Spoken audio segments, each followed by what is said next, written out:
ৰাজনীতিৰ খাতিৰত যিসকলে হত্যা জাষ্টিফাই কৰে, ৰাজনীতিৰ খাতিৰত যিসকলে ধৰ্ষণ জাষ্টিফাই কৰে, সেইসকল লোকৰ পৰা আমাৰ একাংশই আশা কৰি আছে যে অসমৰ গুৱাহাটীৰ মাজমজিয়াত অসমীয়া মানুহক বিহাৰীয়ে মাৰপিট কৰি আছে আৰু তেওঁলোকে মাত দিব। কোনখন পৃথিৱীত বাস কৰিছে? বৰ্তমান সমগ্ৰ ভাৰতবৰ্ষত প্ৰায় 20খন ৰাজ্যত বিজেপিৰ শাসিত তেওঁলোকৰ চৰকাৰ আছে। বিজেপিৰ হাৰ্ডক'ৰ সদস্যসকলে, তেওঁলোকৰ কৰ্মকৰ্তাসকলে যদি প্ৰতিটো ধৰ্ষণ, প্ৰতিটো হত্যা, প্ৰতিটো অপৰাধ, প্ৰতিটো দুৰ্নীতি কেলেংকাৰীৰ বিৰুদ্ধে মাত মাতিলেহেঁতেন, ভাৰতবৰ্ষৰ অপৰাধৰ গ্ৰাফডাল দিনে দিনে ইমান ওপৰলৈ নগ'লহেঁতেন। গোটেই ৰাজনৈতিক পৰিৱেশটো বিজেপিয়ে এনেধৰণে বনাই দিছে যে য'ত তেওঁলোকৰ যি ৰাজ্যত চৰকাৰ থাকিব, তাত হত্যা হওক, দুৰ্নীতি হওক, কেলেংকাৰী হওক, ডাঙৰ ডাঙৰ স্কেম হওক, ছাত্ৰ ছাত্ৰীসকলৰ লগত অন্যায় হওক, কৃষকৰ আত্মহত্যা হওক, অৰ্থনীতিৰ বিধ্বস্ত অৱস্থা হওক, বিধানসভাৰ ভিতৰতেই দুৰ্নীতি নহওক কিয়, এইসকল যিসকল একেবাৰে হাৰ্ডক'ৰ কৰ্মকৰ্তা সদস্য, তেওঁলোকে মাত নিদিয়ে। আনকি বহু সময়ত হত্যা, ধৰ্ষণ, দুৰ্নীতি, কেলেংকাৰী তেওঁলোকে জাষ্টিফাই কৰা দেখিবলৈ পোৱা যায়।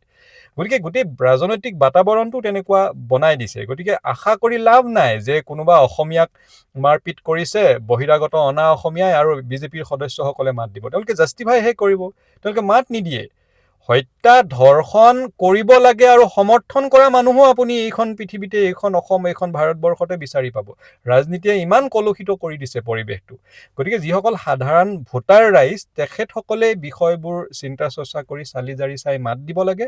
ৰাজনৈতিক দলৰ সদস্যসকলে সেই দলৰ চৰকাৰ চলি থকা অৱস্থাত যে চৰকাৰৰ দুৰ্নীতিৰ বিৰুদ্ধে, কেলেংকাৰীৰ বিৰুদ্ধে বা ৰাজ্যত বা দেশখনত সংঘটিত অপৰাধৰ বিৰুদ্ধে অন্তৰৰ পৰা মাত মাতিব, সেই কথা বৰ্তমান তেনেধৰণৰ ৰাজনৈতিক পৰিৱেশ ভাৰতবৰ্ষত নাই।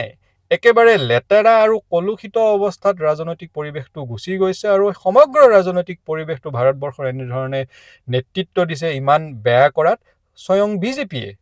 গতিকে সদস্যসকলৰ পৰা কিবা যে কথাত মাত দিব, দুৰ্নীতি হ'লে, অনিয়ম হ'লে, হত্যা হ'লে, ধৰ্ষণ হ'লে, সেইটো আশা কৰা একেবাৰেই ভুল। সাধাৰণ ভোটাৰ ৰাইজ যিসকলক প্ৰলোভনেৰে বা যিসকল ৰাইজে ভোট দি ৰাজ্য এখন বা দেশত চৰকাৰ বনায়, তেওঁলোকে চৰকাৰ বনোৱাৰ পাছত চৰকাৰৰ কাম কাজবোৰ, ৰাজ্যত দেশত সংঘটিত হৈ থকা সকলো কাম কাজত নজৰ ৰাখি বিষয়বোৰৰ ওপৰত মাত দিব লাগিব। সদস্যসকলৰ পৰা আশা কৰি লাভ নাই। তেওঁলোকক বনোৱাই এটা বৃহৎ এটা ফাইনেন্সিয়েল ছিষ্টেম, ফাইনেন্সিয়েল ষ্ট্ৰাকচাৰ এটা বিজেপিয়ে দেশত গঢ়ি তুলিছে।